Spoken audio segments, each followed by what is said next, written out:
Hello and welcome back to the Beth Effect podcast. Today I have a very special guest with me. She's very nervous.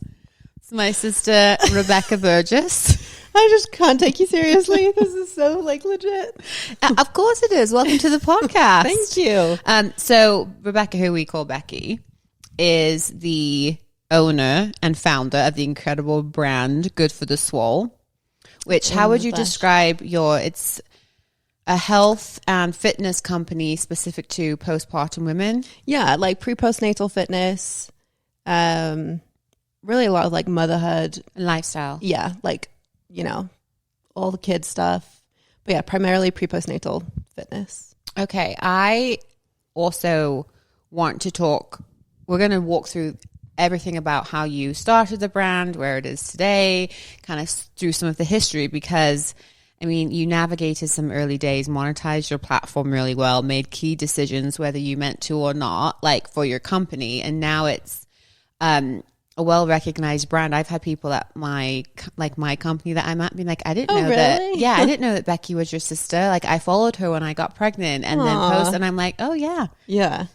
So I want to first talk about the origin of your story because I think it's really cool for listeners to hear, because I think when we were little kids, you kind of we were taught and raised like you either were a stay-at-home mom or you're a working mom. And I think that that's completely changed now, where you can be both. Like you can actually have a career from your house, which you've been able to do. But talk us through like how Good for the Swoll was founded. Like how did you stumble into it or purposely come into it?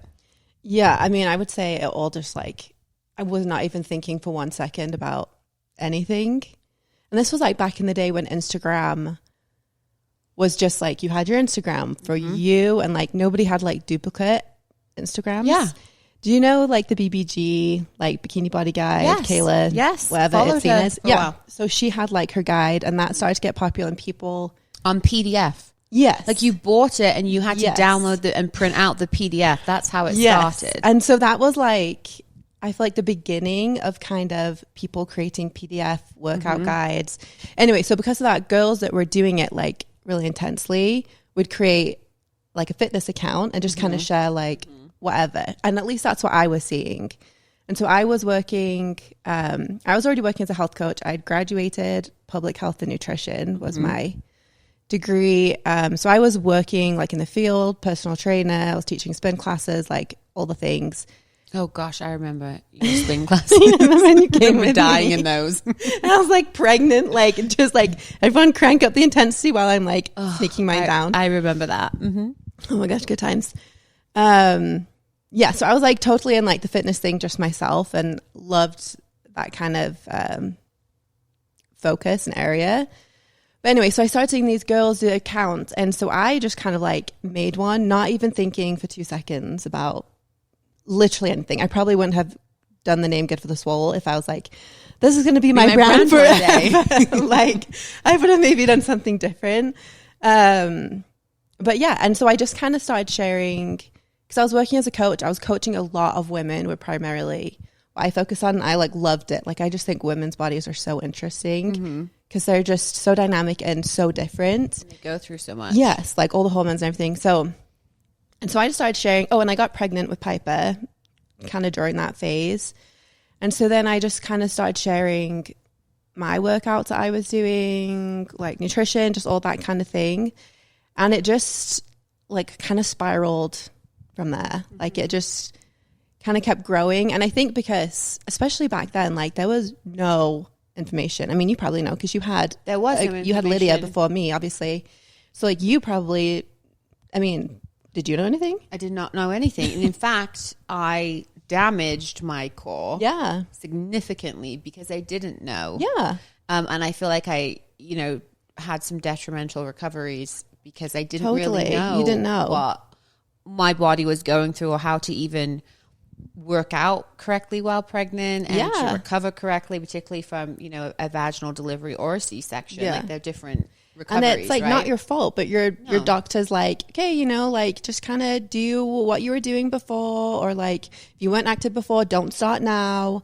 And then, you know, you don't exercise until you're 6 weeks postpartum. And then like, great, you're cleared for everything. And that is just like absolutely insane because I know. Fast forward 6 years, I needed a full reconstruction on my abdomen because of it. Yeah. And I remember Hannah, like our older sister Hannah, she would be like, oh, like I do like 100 sit-ups every night, like during pregnancy to keep my core really strong. And like now we're like, oh my, yeah, like you're probably just putting so much more pressure on your core, not helping it, supporting it. Anyway, so like I think women, like it started to grow really quickly initially because I think there just wasn't anything really out there. Right. And so then, you know, I was certified in like whole fitness, blah, blah, blah, but I started to get further certified in like primarily like women's fitness, pre-postnatal fitness. Later, like now I've done corrective exercise specialist for pre-postnatal women. So really diving into like what is going on with your pelvis, like what muscles you need to work. Like we've got tight muscles, we've got SI joint pain, like all the things, and just incorporating that into the workouts to just really help women feel strong. So that's kind of a long answer, but to start off with, I just really didn't think twice, honestly. But I think, I mean, and if you follow Becky or you go to her page, you'll see like she was in her first marriage. She had your eldest son, but second child very quickly after Piper. Yeah. And then you went through a divorce. So you were a single mom with these two very little kids. So tiny. And I think that was, because for me as your sister, when you first started Good for Swoll, I was like, oh, what a fun project for Becky. No, literally, I didn't tell a soul. Like, you didn't tell anyone? Nobody. I remember Brad. Was he the one who found it, my husband? Brad literally like sent it to the group text. What's this? He was like, no, what is this? Like, hello? And I will say, actually, one of the quotes, this is like a comment I was going to make down the road, but one of the quotes is, now it's very acceptable to be posting the way that you do now. But back then, like 50, you got to think it was like 15, 14 years, 12 years ago, it was not as normal. No. And so we all, like, as your siblings, like, kind of made fun when we saw it. We were like, oh, and, good like, for this especially me. Like, I was so, like, I still am, not like, very private. She's our like, introvert sister. Yeah. Like, I am not one to, like, I'm just like more introverted. I'm like way more open with people I know, but like I'm not one to.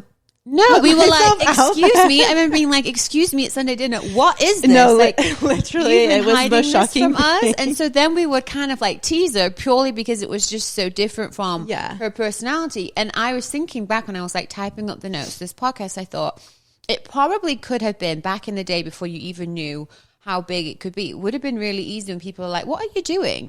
To just stop doing it. To be like, oh, you know, it's like straight, like you're not, it's that saying, it's like your friends and family aren't what make your business, it's strangers. But like sometimes your friends and family are the one that's like, what are you doing? That's so out there. Because they just know you. Yeah, and you're like, what are you doing here? But you just went for it still. Yeah. I mean, you guys like always roast me. You know what I mean? It wasn't like, oh my gosh, like I'm so subconscious, but I'm like, even today, like, I'm never going to go up to someone and be like, oh, like, have you seen my account? You should follow me. You know what I mean? Like, that's just not me. So, like, I'm not going to go announce it to everybody at family dinner, like, guys, look what I started. Give me a follow, you know? Well, we would have, but it was just so shocking because Brad found it, sent it to the group. It's like, is this Becky or does someone take Becky's image and do this? All her pregnancy pictures. Yes, but it's so funny because again, I'm like huge into manifesting, and I just think that even subconsciously, I think that you manifested this business without even realizing it, because here you were like divorced, like you did not want to put your kids into daycare and go get a job. And you just kept working on this brand, and it got to the point where it started to make you money, where you didn't have to choose between being at home and being with your kids. Like how did that start? Like at what point did you recognize like, oh, this could actually be a job instead of a hobby? When did you realize that? Well, so like I said, when I started, didn't think twice. I was literally just like, it was my job. It was just kind of like an extension of what I was already doing. So like, it just is what it was. And even still, like, so I had Piper, kind of shared like my recovery with her. I got pregnant with Jack really quickly. So she was 9 months when I got pregnant. So they're 18 months apart, like a little bit over 18 months. So I kind of went like into another pregnancy, and I think I'd come out with like a little bit of like a PDF kind of guide. around when I was pregnant with Jack, I want to say. So I was making like some money through that, but obviously it wasn't like full-time, like full second income kind of gig. And then, yeah, things like with things with the marriage, obviously like things came up when I was about 7.5 months pregnant with Jack, which is crazy to think about. So like even throughout that whole phase, like I wasn't making enough to support me at all. Like it was just kind of like, oh, this is like fun, like, you know, whatever, extra money. And then so I had Jack when he was 8 weeks old. I moved back to Utah thanks to Beth. She really just came through. You can always rely on her. I'm not good at lots of things, and I'm definitely good at getting you out of a crisis. She will be there in a flash. Call me at 2 a.m. No, literally. What do you need? Say less. I've got to do. She's like, no questions asked. We'll take care of it. No, actually though. Anyway, so like that's when I came back to Utah, and I mean things were just like in my whole life were like absolutely insane. Yeah, I was still posting on Good for the Swoll, but like no one knew a single thing. Like it was very. And Jack was 2 months old, and your eldest was under 2. Yes, she was 20 months. He was 8 weeks old. I just moved back to mom's house. I was like, literally never in a million years thought I would be here. Yeah. But, so I'm like just doing the content stuff, like making some money, but again, not like nearly anything. I had like lawyer bills. I'd had no car. Like I had no furniture. All I had was the kids stuff and like some kitchen stuff. Yeah. And that was literally it. And like we had like kind of the long wait until we did mediation. And so things were just kind of like from there, like what is like my income kind of going to be? And yeah, so it ended up being like a few months later, we finally did that. So I kind of knew like, okay, this is how much I'm making. Like you get some child support. So like, this is kind of where I'm at. But again, I think at that point, I felt like comfortable enough to move out of mum's. I got my own apartment and was like totally like self-sufficient. And honestly, from there, it just kind of like skyrocketed. Which is crazy. No, I just think, I know it's hard because you're like, it just happened, but it didn't just happen because like there are lots of people. I was like hustling. Yeah, I was like, there are lots of people that would have gone through what you went through and just thrown in the towel and been like, no, it wasn't like, oh, I don't even know what happened. Like I just made all this money. Like I know that it was working my butt off. Yes, but you could have. Like I'm just saying, like you went through some really difficult things when you had children that were extremely young. Yeah, moved states, went through it all. And instead of like throwing in the towel and disappearing, you like doubled down. Yeah. So like, no, you really did make it. Like it skyrocketed very quickly that year. And like, that was not on accident. Like you put in the work for that. Yes. No, not to say like I wasn't working, like put my kids down for bed and I would be like, I went through like additional certifications.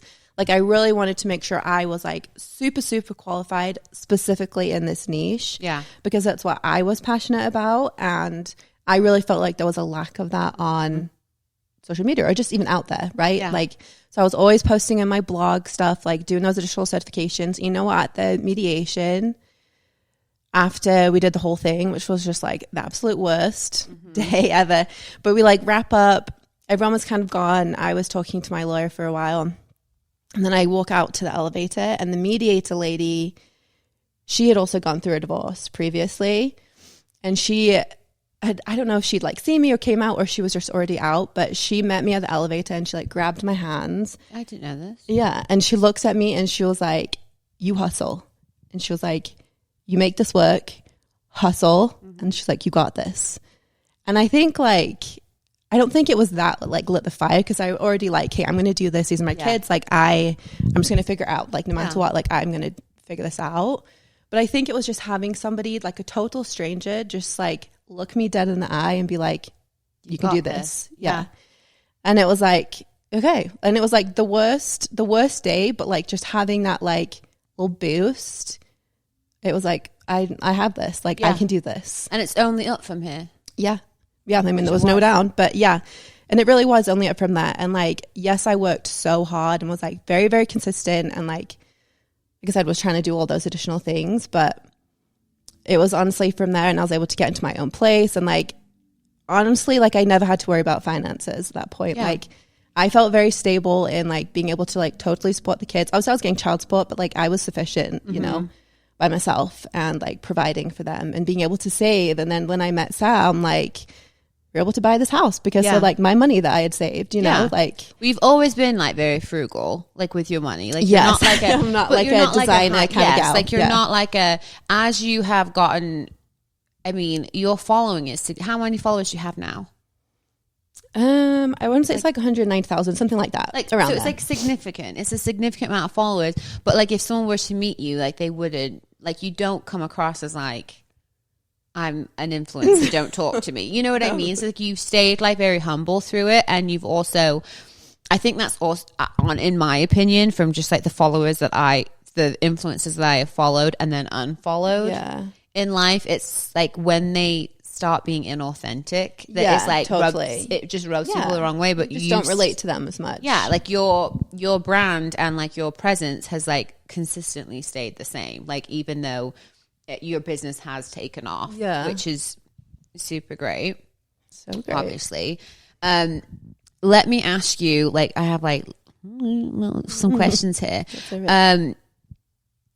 Did you like what were your biggest steps as far as like growing your following? Did you feel like, was it, and I have some questions, was it like, okay, here's my focus, I'm going to grow my following? Was it kind of like more of your before and afters and your story of your kids? Do you feel like it was more of like building the community? Like what were like the key things that you felt helped it skyrocket in that time? Yeah, that's a good question. And I think it's changed with like how Instagram has changed. Yeah. Because I think initially when I would share like kind of like my progress with pregnancy, like that would get a ton of attraction for some reason.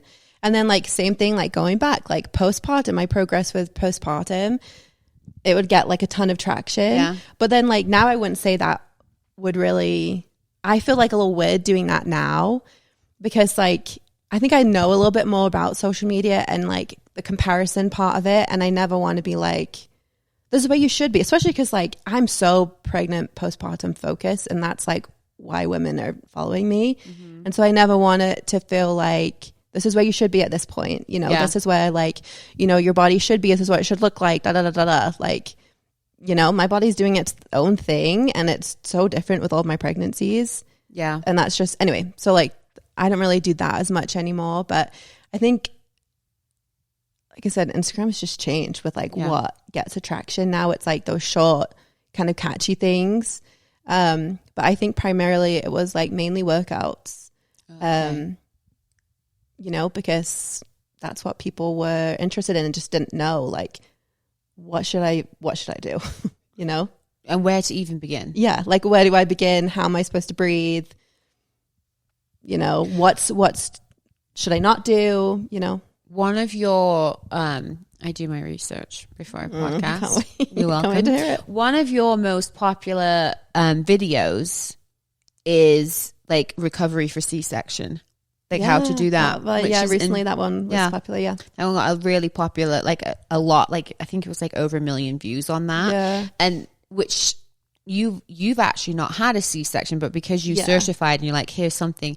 There was never anything like that. Yeah. When I had mine. So it's just like, that is, I can imagine as women are seeking it out, like what you're showing is not, hey, look at my life, blah, blah, blah. It is informational. It's like, I want to help you. I have a solution to a problem this is like, this is like the education I actually have and I've researched and studied and certified in. But like now I try and do like a lot of different things. Like I'll do a little like morning vlog with like the workout that we do. And I don't know, it's just tricky because then I'm like, I don't want to be showing too much of my kids. And, you know, it's just like finding that balance of social media. It's just tricky. Yeah. Yeah, it's a double-edged sword for sure. Yeah. What is your favorite part of it? You know, honestly, it's been like, I mean, obviously financially it's been a huge blessing, especially as a single mom and like blah, blah, blah. But, honestly, for me, it's just been such a good like outlet as well because like I love being a mom, you know, like me as a little kid, I was like, wanted that. I want 9 kids. Yeah.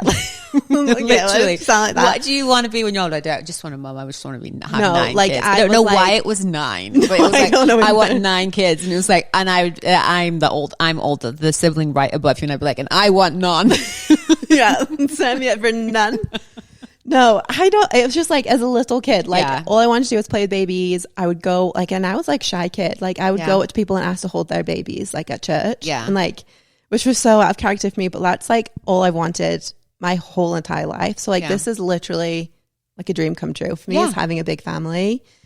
But it's also just given me this outlet to like, which is still connected to being a mom too, but like I'm really interested and always have been in health and like helping people.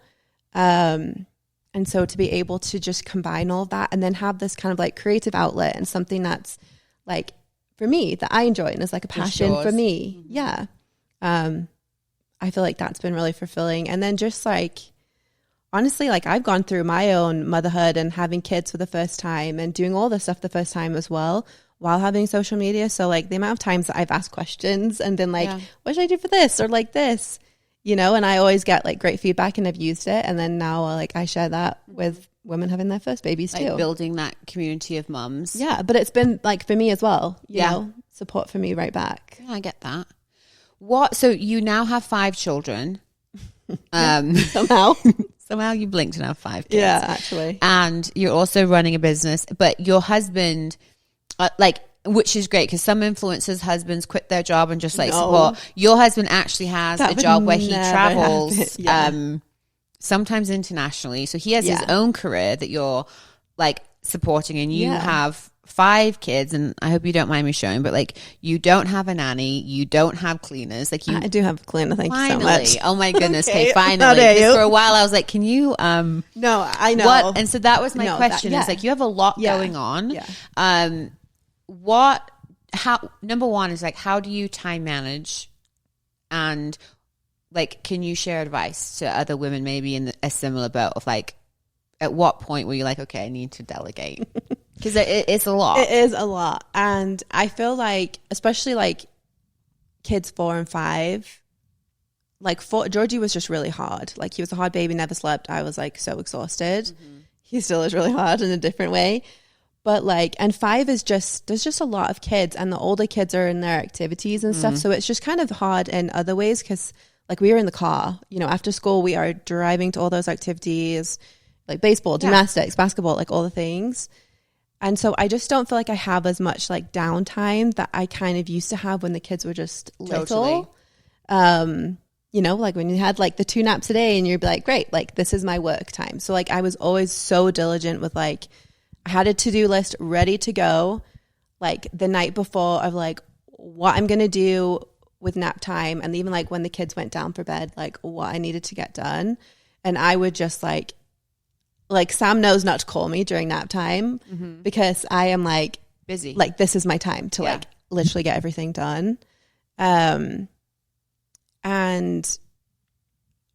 yeah, so that's like my number one advice is just like, and I'm prioritizing it too. Like no one can do everything and I don't like keep everything balanced. Like some days it's heavier on kids and other days I'm like, okay, I need like these few hours tonight to get it done. Yeah. So everything is never like perfect. Like, oh, like check. Like we're just doing it all. Like, of course not. But just having like the priorities. Like, okay, if I get nothing else done, what do I have to get done today? What's the most important? And then just focusing on that and not like letting myself get distracted. Like I am very much like a list. This is what I have to do. Yeah. If we don't make it through, that's okay. But at least I know I got those done. Yeah. Oh, I'm a list maker too. Yeah. And I do have cleaners come. Good. Which was a huge, like I should have done that sooner. Absolutely. Yeah. Because Sam's like either you're paying yourself to do it because you're wasting your time where you could be like, you know, making money or like building your business, or you're paying somebody to do that so that then you can focus on your work. So like, you know what I mean?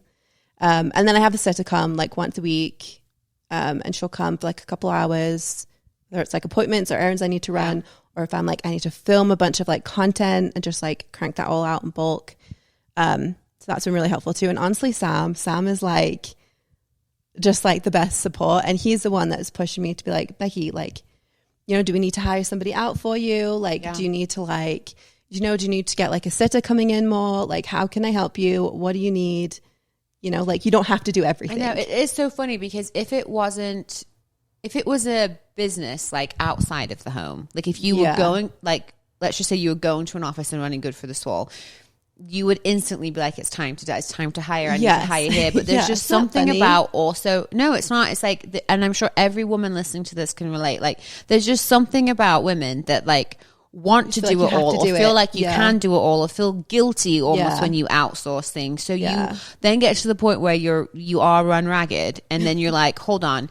There is no award for getting it all done myself. Like, what are the things that I enjoy doing? Yeah. Which for you are like being with the kids and creating content. So delegating out the rest, I think every other business on the planet does that. Yeah. It's like, almost silly. Like, it is when you think about it, but it is harder when it's your so own. Hard. And it's like hard because it's like, especially because I co-parent with Piper and Jack. Yeah. So they're gone sometimes, and like I just feel so like such a pull to like always be with my kids. Like I feel such intense guilt because sometimes I don't get to be with them, that I'm like, no, like I don't want anybody else with my kids. Like I want to be with them every second. Like, and I like genuinely actually really like love it.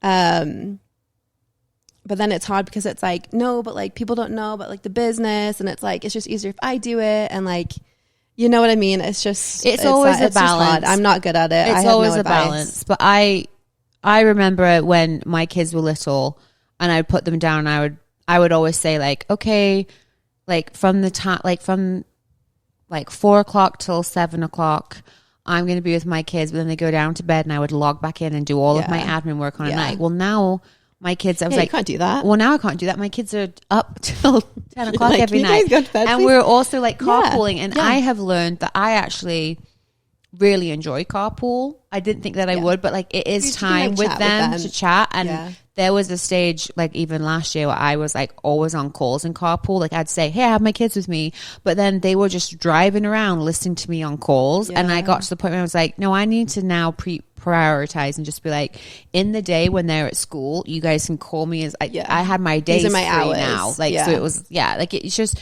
it adjusts as like your family adjusts too. Totally. And I know right now like I'm in such a demanding phase where I don't have the mornings because my kids are up really early, and you know, then I'm like, I have kids at home all day still and in school and then after school, and so it's kind of like, okay, when am I actually going to be able to do anything? Yeah, that's true, because you have them all, like every age all going. I know that's absolutely crazy.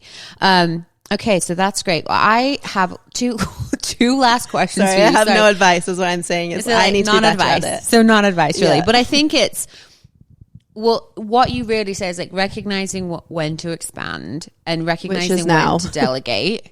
Recognizing when to delegate and then what to delegate. And you know what, our other younger sister, Ruth, that I did a podcast with, literally called me 2 weeks ago at wit's end. She's also a business owner. Look at you entrepreneurs. I know, look at us. And she's a business owner, and she's like, I'm at wit's end because I'm doing it all on my own. I'm like, hire someone immediately. It's so hard. I'm sure it's hard for her too. It's and hard for her anybody to hear that creates a business, you're like, oh, but like I just want things to be a certain way. And I know. Like, it's what makes you successful. I have the same conversation with Brad where I'm just like, you should not be doing this. You need to delegate this out. But he's so passionate about it. He wants to. He's so passionate. He's like, I want to be the one doing this. And that's what I do for a living, is consult for businesses. So I'm like, you guys. Hello. I'm like, wake up. Excuse me. Yeah. I'm like, I kind of know what I'm talking about here.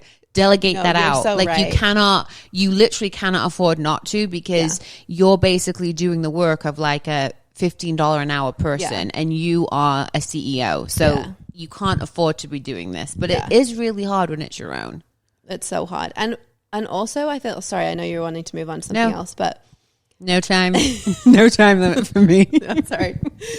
Just one more thing. No, just keep yapping. I'll just keep talking. No, I was just going to say one more thing. Wait, actually, sorry. I really just lost that train of thought. Like hiring out and time management. Oh, and yes, I'm kind of just honestly at the point where I'm like, how much work do I want to put into like growing the business versus like, do I want to put my energy into like focusing more on like being at home right now? Do you know what I mean? And it's like, if you delegate, obviously you can kind of do both. You can be, there's parts of my corporate career where it's just like, okay, well, this is the next step for you, and it's going to mean this and this, and there's there have been times I've been like, I don't want it. Like, do I actually want that? Or that's not actually how, because there's always a trade-off, right? So you're just like, I'm not sure if I want that trade-off yet. And maybe at a different season of life, I'll be fine with it. But I'm not there. And I think being honest with yourself, there's also, like, everyone's always talking about growth, but growth shows up in lots of different ways. It's not always in like career growth. Yeah, that's like, true. You know, like that is one way that you can grow. Yeah. But there's so many other ways you can grow in life too. And if you're like, I'm fine for my career to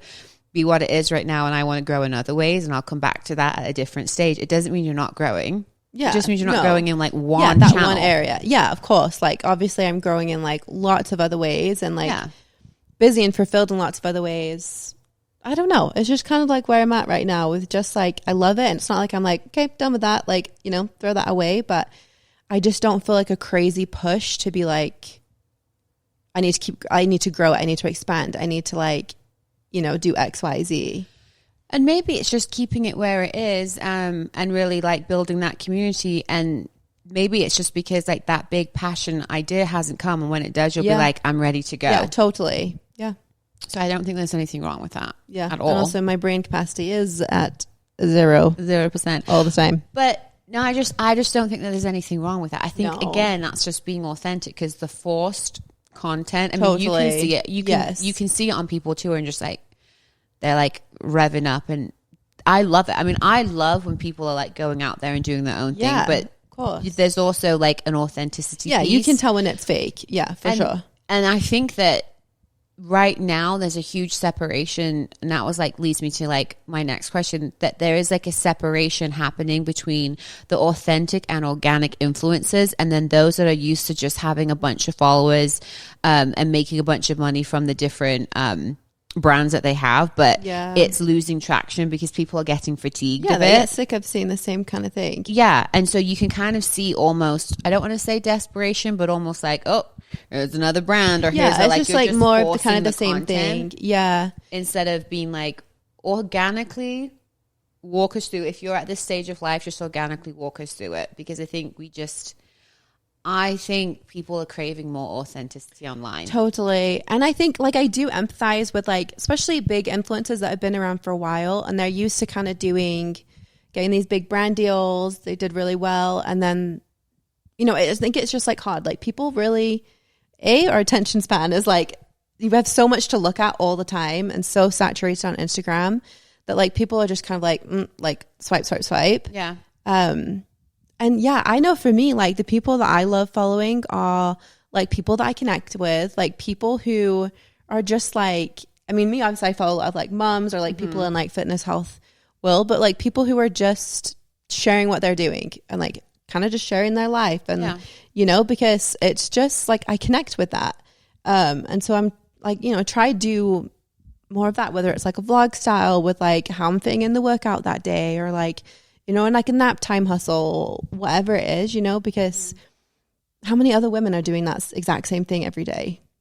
I think it's funny because as you're saying that, I almost feel like social media has come full circle because in the beginning I think that's why TikTok's taken off because it's kind of just unhinged, uncurated content. Yeah. TikTok is wild out there. It's wild, wild west. And in the best way. Yeah. People just don't care. It's not edited. It's not like it's just like, here we go and whatever. And I think that's originally how Instagram was. Totally. So we were just like posting and doing whatever. It was willy-nilly. It was like and then not even a thing. And then we're like, oh wait, like and then people are watching this. And then it went through a stage where it was super curated and super brand focused. And now to your point, I feel like it's going back to like, just show us your life. Like we want to get to know just like show me you on the floor playing with your kids, changing diapers. Cause like, you know, I'm doing that all day too. And like, it just makes you feel connected and also makes you feel like, okay, like I'm not alone. Like other people are normal like me and, you know, have kids screaming at them all day and, you know, like, exactly. Same girl. I mean, we're all just like hanging on by a thread. So, okay, so that leads me to my question. If you're someone getting into the space now, because you did grow, you have grown and you grew in like the earlier days of Instagram. Now it is very saturated and it's really hard for people. You can go viral with maybe one video, but like just building that consistent community has been a struggle for people. And I think people like try it and work really hard at it for like 6 months to a year. And then if they can't get there because they've seen you someone like you who's built it for over a decade and they want to get there in 6 months and they're getting frustrated. But what advice do you have for that, like, younger entrepreneur, like not younger, but like newer to the game, trying to build a brand either for their individual brand or for their business? Like, what's advice that you have?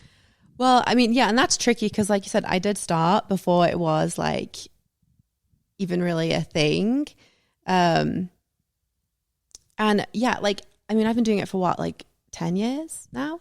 Maybe 10 years? Oh, more like than maybe that. 10, was it? Yeah.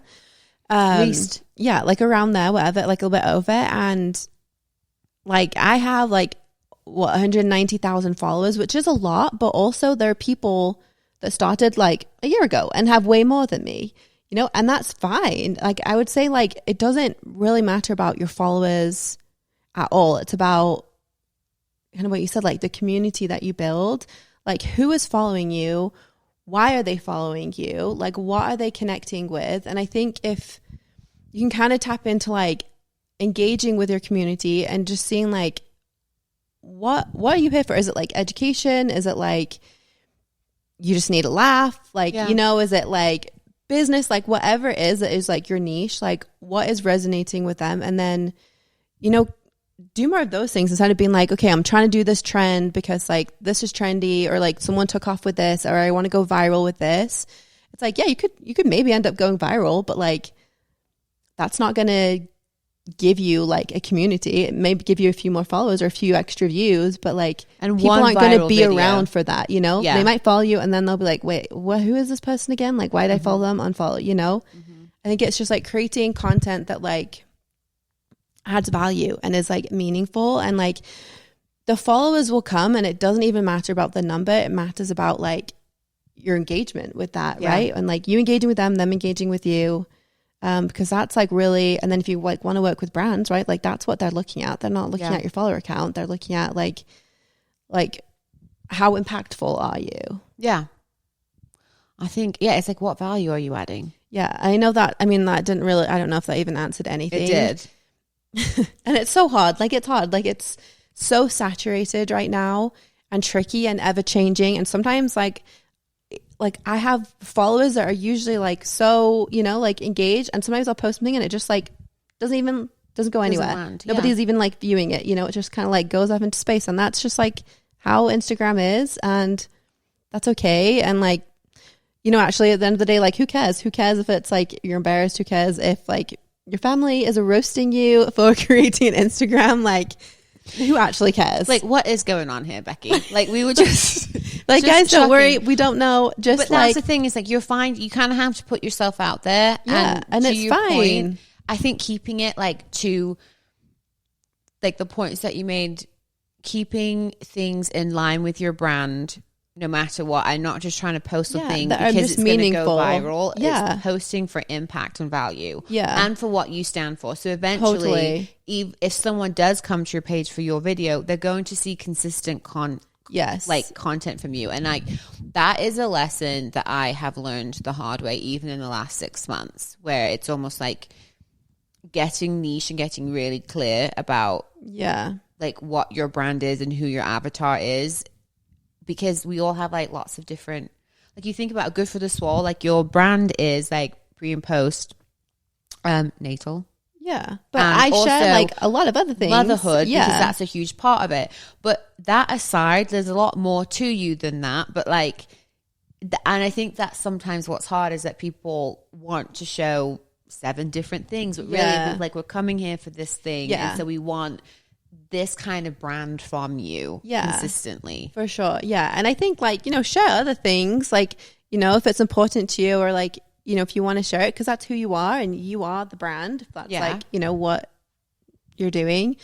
But like, for me, like, people are following me because of that thing. So like, I share lots of other things, like our baby goats that we just got in our backyard, just like bleating away. Burgess Farms. Burgess Farms. But like, you know, like, I'm still always going to post like my workout content, education content with that, because that's like what people are mainly here for, you know? Okay. So wrapping up, my last question for you, closing thoughts.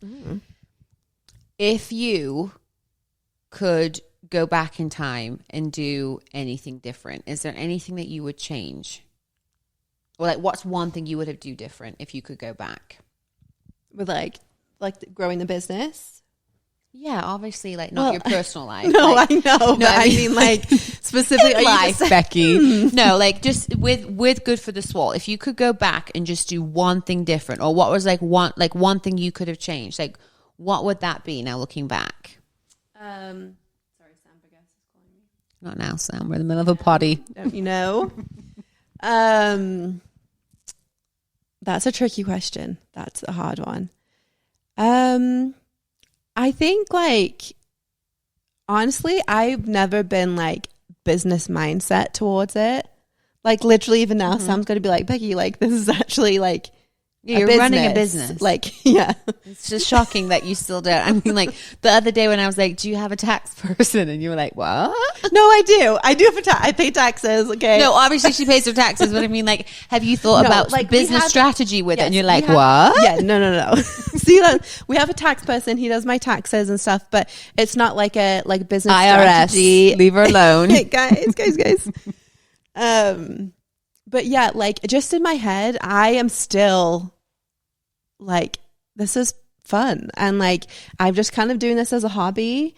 And I've never been like, okay, these are my numbers every month. Like, I need to make sure like my revenue is going up. I need to make sure like my like, you know, Sam, because he's like a finance, like business guy. He's like, what are your like analytics? Like, let's see like And I'm like, So would you go back in time and think? No, but I'm asking. I'm yes, like curious. Would you do it differently? I think not like differently, but I think I would be a little more like.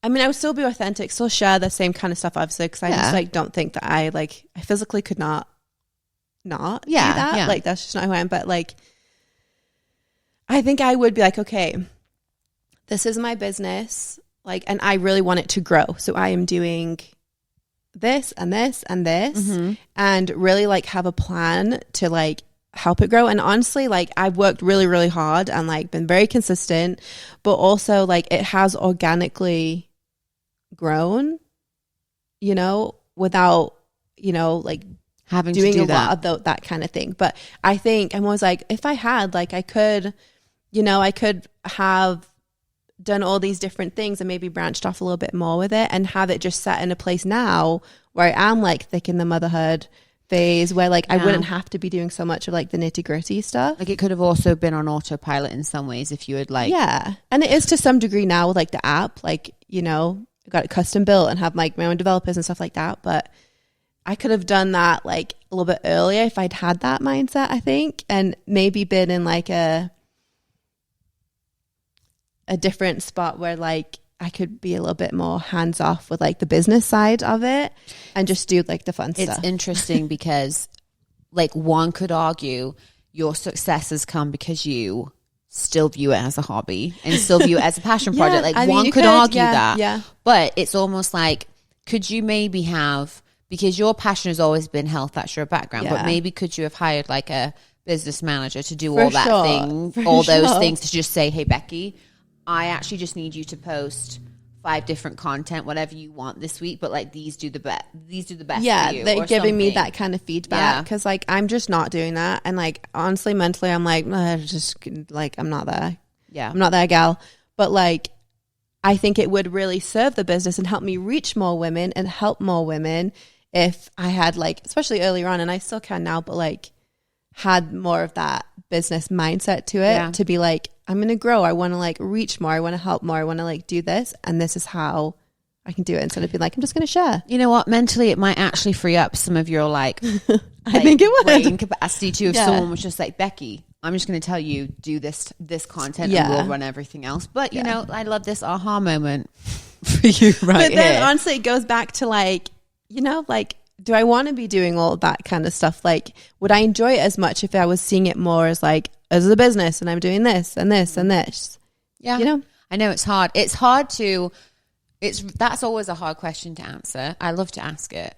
But like, it is a hard question to answer because I always say like, well, you wouldn't be where you are if you done anything and who different. knows, maybe like I would have burned out faster, or like it would have felt less authentic, or I would have maybe been like, I've got to make this content I'm just going to put this out. I don't even care about it. You know what I mean? Like, it's it a wouldn't be double-edged as sword. real. Yeah, it is a double-edged sword because on one hand, you're like, I could have been more strategic with growing the business, but on the other hand, maybe that's why the business grew. Yeah, and it's like definitely grown. Like, you know, I have like these amazing women and like who have again supported me right back, like throughout my whole phase of motherhood and like being single mom and like now here with like raising these little kids. But yeah, it's like, could I have reached more women if I had kind of looked at it in that way? I mean, not to quote Kanye West, but I guess we'll never know. There you go. I guess we'll never know, here, folks. Like, but it's just yeah. I think that's so. I don't know. I mean, and that's just like off the top of my head. I don't know. Maybe we'll have to think about that question more. But I don't know. I mean, I'm like, don't tempt me with a part 2 podcast. She's no. back I mean, I'm like grateful for where I am. I'm grateful for like to have the community and like to really feel like I'm like adding value and helping women. Yeah. I think so. Like the key takeaways is honestly, I need help. No, well, you have a lot going on. You have a lot going on. You also have a lot to be proud of, like because you've also balanced a lot in a decade.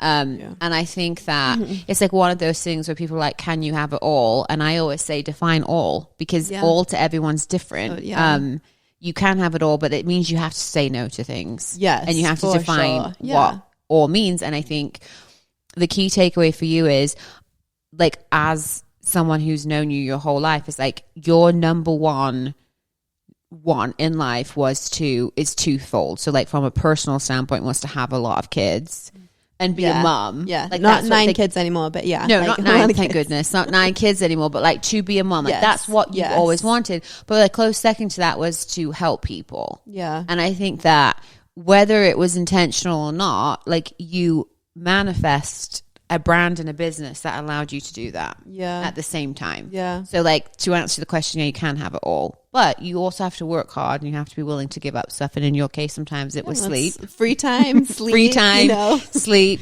hobbies. Yeah. Like, I mean, it is your hobby. Like you said, like it has to become a passion project, but it's also opened lots of doors for you guys and allowed you to have like amazing life and experiences. So well, yeah, and it like supported me as a single mom, which like how lucky is that I was able to provide for me and the kids when I was in a situation that obviously no one ever plans to be in that situation, but like figured it out and was like very, very blessed and grateful to be able to do that. It's an empowering place to be, to know that you can always provide for your family. Not that you think that your husband's going to leave, but like if they died, if they got disabled, if like heaven forbid something awful happens, like it is an empowering place to be, knowing that you can provide for your family. Yeah.